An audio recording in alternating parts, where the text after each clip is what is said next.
Well, good morning, Real and Raw. It is January 21st.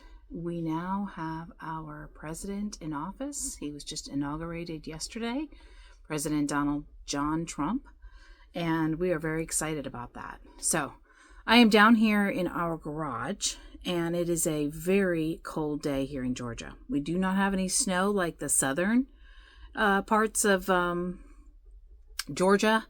It's like from Atlanta south, they're getting snow, even in the panhandle. I mean, it's just crazy weather. But I will say that a hat is always wise to wear when you're cold.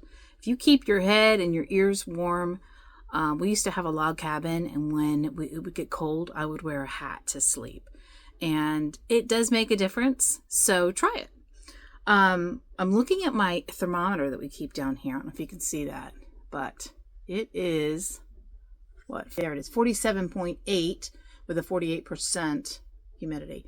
But that is warmer than I thought, since it's 17 degrees outside with the wind chill. It is getting close to noon. We slept in a little bit, but it's going to be a great day of baking bread. So I thought I would bring you along. You've probably seen other videos where we showed you how we grind our own or mill our own wheat berries. And that's what we're going to do again today. So let me show you where I'm at with this. This is why I have, I'm going to bring this over. This is why I have this area over here, this setup, and then this table here, because the wheat berries can be a little messy. And also I just like to keep it away from my kitchen. I don't have the room to store my wheat berries up there. But I purchased my wheat berries from a local bread baker, bread distributor, not even bread distributor, but bread making equipment and necessities to make bread. And I also can get them on Azure, which I told you about on a previous video. So check that out. You may want to try different options. For now, I'm going to show you my Wonder Mill, which I absolutely love. It is nice and compact, easy cleanup, and I just love it. So we've had this probably going on 4 years now, and it's out of the way. It cleans up nicely, like I said. This here is where I'm going to capture all of the flour that's going to fall in there from the wheat berries. So I'm just going to simply attach that here, like that. And then I have a filter here that I just clean. Keep that in there. I've already checked this, snapped down, ready to go. And here is where I'm going to pour in my berries. Now I do have a conversion chart that tells you how many cups of wheat berries in order to get however many cups of flour that you need. So for today, I'm going to do 4 cups of flour, and I'm going to do 2 2/3 cups of wheat berries. The other thing too, what I like to do is I like to mix the hard red wheat berries with my hard white, because it gives a nice consistency to our bread. And that was a little trick that I learned just from experience and doing a little bit of research myself. So let me get those and we'll begin. Okay, I'm back. I went ahead and I measured out the remainder of my hard red wheat berries, and I just measured out my hard white. And the hard white, I had a much larger amount of them. One thing I did want to mention is when you are checking your wheat berries occasionally, or as you bake, just make sure you're checking for, you know, that they look good, that you don't see any type of intrusion of bugs or anything like that. I mean, we have never had that problem, but I keep a few oxygen absorbers down here as well. And occasionally I might see a stone in there. So just be mindful of that. You'll recognize it. And that's just the way it is. And you may remember on a previous video that we had grown our own wheat on our property. And Andy went ahead and, I don't even know what you call that, thrashed the wheat and got our own wheat berries. So this hurts my hand. I do not like these lids.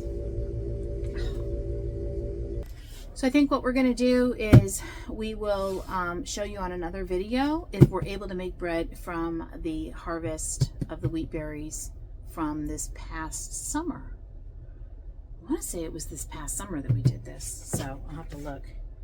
But we'll do that on another video. All right.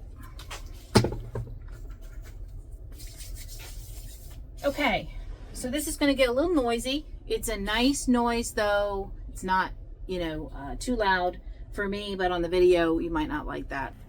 Okay, so what I'm going to do, because it's going to get noisy, is I'm going to go ahead and set my setting to, it's already on there, bread. And then I'm going to go ahead and I'm going to turn this on, let it grind. I'll let the motor go for a little bit and you'll hear like a grinding noise. But then I'm going to start to add my wheat berries. And I want to consistently add them and make sure that they are all the way grinded up before I turn it off. All right, we're going to get started.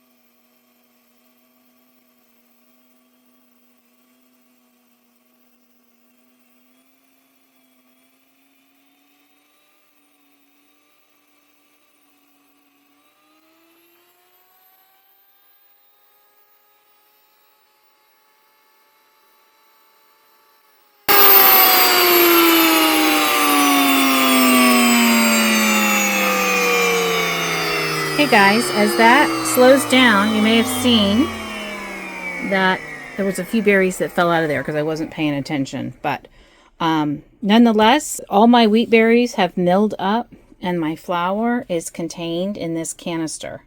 And I'll show you how that looks. Okay, so what I'm simply going to do is I'm going to detach this tube here. I'm going to unplug my Wondermill and turn that in. You can see here pretty clearly.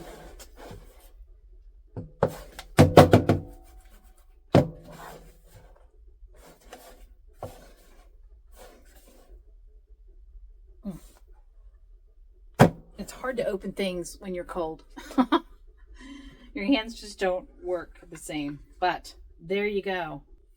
There we have our 2 2/3 cups of wheat berries that made 4 cups of our flour. So isn't that beautiful? All right, we're going to take it upstairs and start baking. Okay, we are in the kitchen and I have my ingredients ready to go. I wanted to show you real quick, and I may have on another video, but if I haven't, this is my Ankershroom mixer. It's a little pricey, but it is so worth it because this is not just a mixer, but it also kneads my dough. So it takes a lot of that manual work out of it, and I've had this for about 2 years now, and I absolutely love the results. Okay, so I have obviously my flour that I just milled in this tub here. I have my powdered lecithin, my dry yeast, some olive oil, an egg, honey, warm water. You want to make sure that this is hot to warm water, and then my salt over here. And I'm just going to go ahead and get started. Just wanted to show you the quick setup. So first things first, we're going to go ahead, and I have my recipe book out here because I like to refer to that because there's certain things that I might use and then there's things that I might not. So for today, I'm going to go ahead and just start adding in my liquids first and get started. So I'm going to turn this on to a low speed. About there.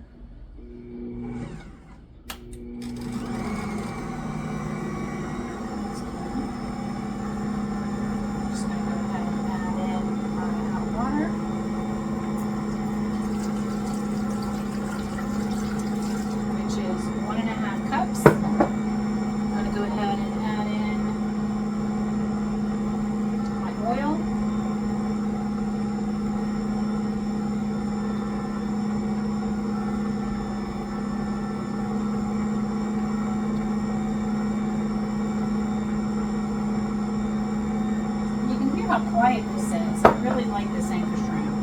My honey. Okay, this is local honey for us. I need 2 teaspoons of salt.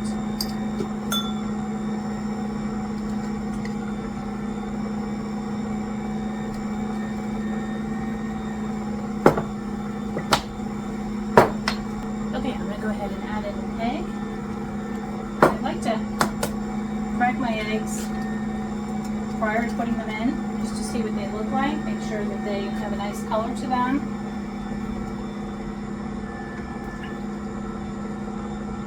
And what's nice is that is mixing up my egg in there as it turns. So I don't have to do any pre-mixing of the egg. And then I'm going to add in my lecithin.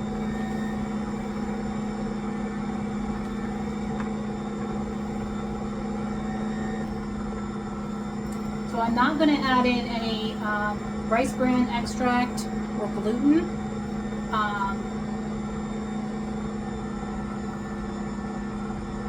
And that'll be that. Alright, so while that's mixing up, now I'm going to go ahead and add in 3 cups of my flour and mix just until a thick batter forms.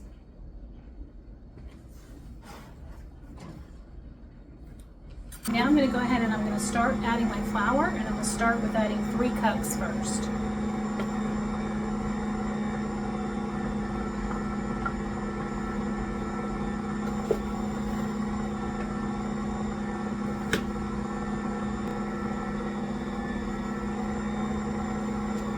So after the 3 cups are added, I want to wait until my batter is just a thick consistency, and I'll show you what that looks like. Okay, here you can see that the batter is a thick consistency, and what's nice about this specific mixer is I can actually move my handle into the middle and kind of like incorporate those ingredients better. There we go. This here is a scraper that fits alongside the bowl and is continuously scraping off my dough. Mix up, it's almost ready. And just until a thick batter forms, I'm going to go ahead and spread the yeast over the top while this is mixing. Here's my yeast.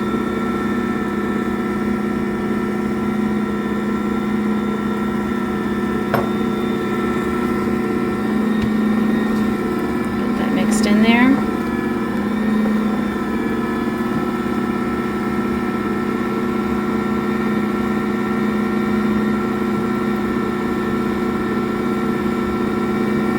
So now what I want to start doing is add in my flour 1/2 cup at a time. Okay, so I'm just going to go ahead and start adding in 1/2 cup at a time.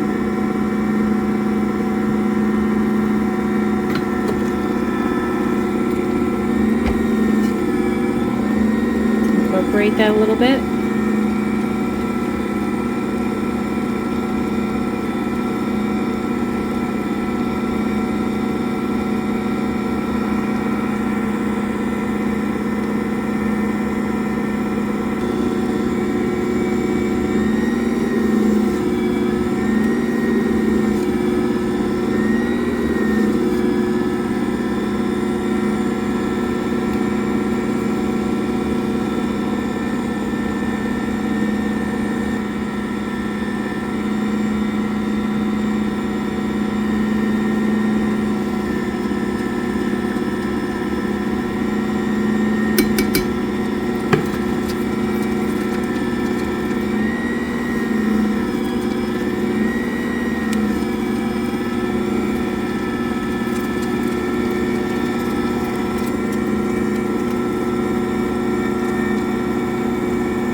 Okay, so this is still mixing all of the ingredients with the flour.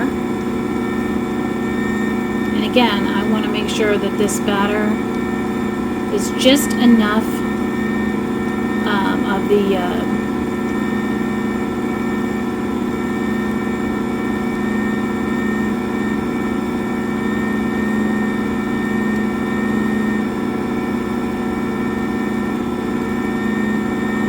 I just want to make sure that as I'm adding this flour and mixing this together, just until a thick batter forms. And then we'll start the kneading process. Okay, so I'm going to go ahead and add this last half a cup of flour. This recipe always works, so I trust it. And I'm just going to go ahead and add that while that's all incorporating in there.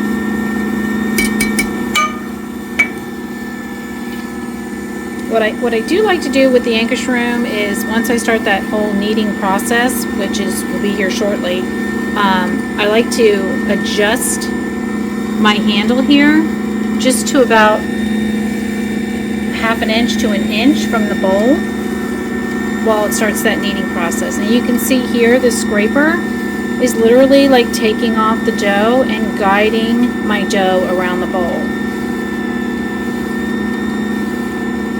You can see the batter getting thicker and starting to form. That's what you want to look for. Alright, so I'm going to let that continue.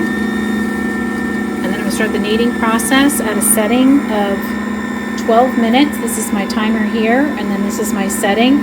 This first setting here is for the kneading. So really, it's the same as mixing the ingredients and kneading the dough.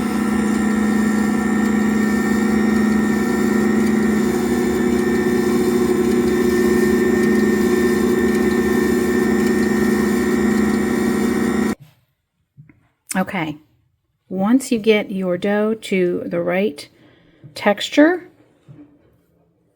then you can go ahead and you can begin the kneading process. So I'm going to put this on the kneading process for a total of 8 minutes because that's typically what it takes. And it could take anywhere up to 12 minutes. It just depends on how much bread you're making and just the whole process itself. You know, every time I do it, it's a little bit different. But that's just because of the time of year, the moisture, the heat in the room, and there's so many different factors.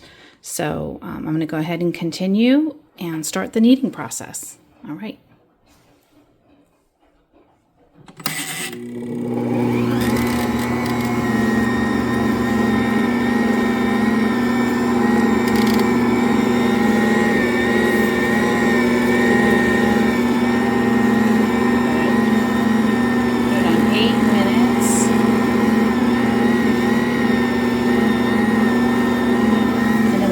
Do is adjust this dough roller, and the way you do that is there's a nozzle back here, so I'm going to move it out a little bit, probably to about here, and lock that in place.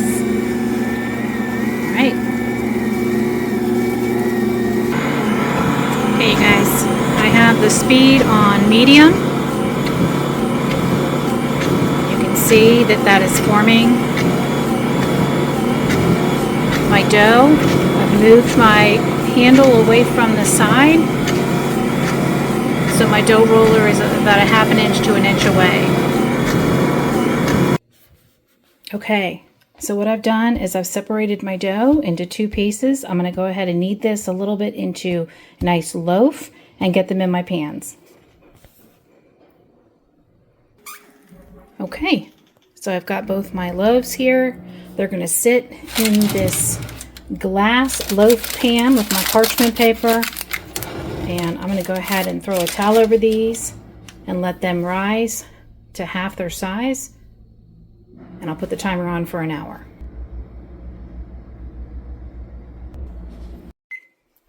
Okay, it's 4:30 and we were obviously 3:30 because it's been an hour. I doubled up my flour. Yeah, that looks good. Wow, that looks really good. I think that helped that I doubled these with my flour sacks.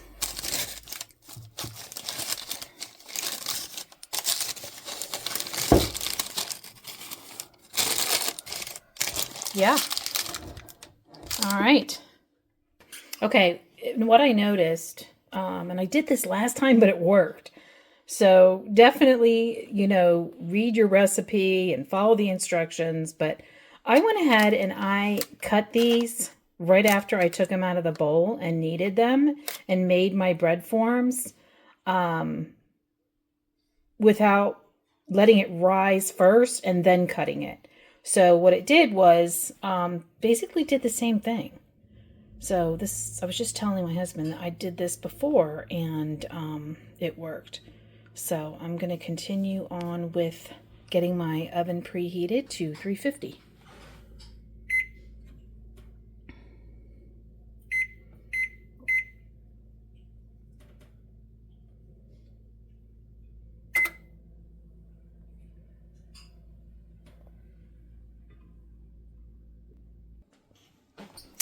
Okay, our oven is preheated to 350.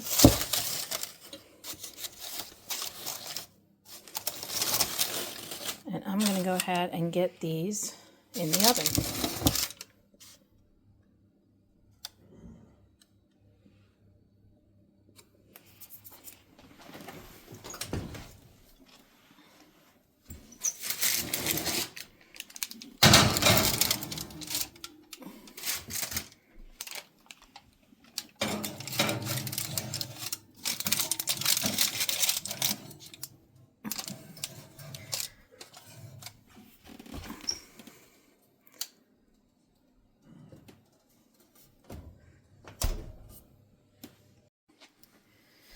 Okay, so it has been 30 minutes and the one on the left is definitely higher than the one on the right, but that's okay. So what I want to do is I want to go ahead and put my thermometer in here and see what the temperature is.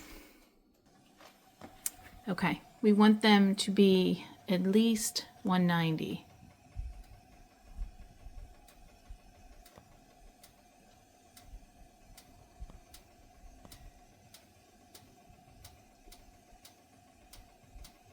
So we have a little bit longer to go since we're only at 167, 68, getting up to 170. Not too much longer.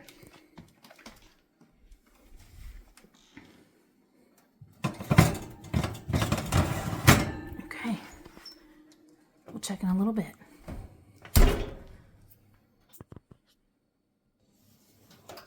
Okay, it's been another 15 minutes.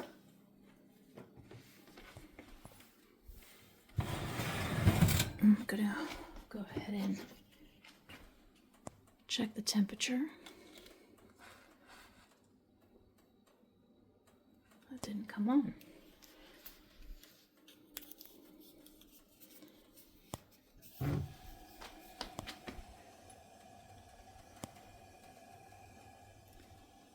We want that to be at 190.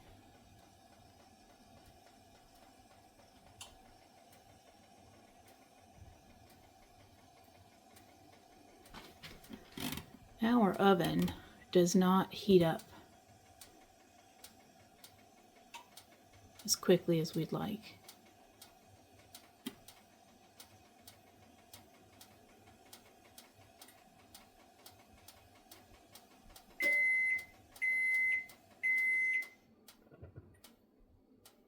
$188, $189, $190. Okay. So we are ready to take these out.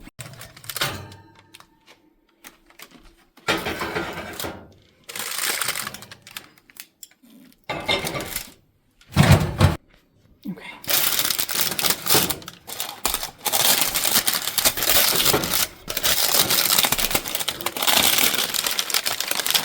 I love to bake my bread in parchment paper.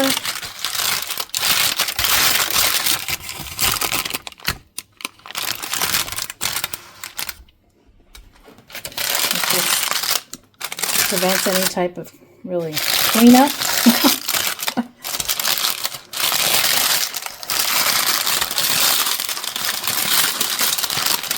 Trying to do this with one hand, not easy, but you get the point. Now what I do is just scoop this bread on the side and let that cool down on the cooling rack. Okay, while these cool down, just a little tidbit, if you let your bread cool down on the side, it prevents it from collapsing and having all that extra weight. So it's nice and fluffy on the top. So I'm going to wait another 15 minutes and I should be able to do a little taste test.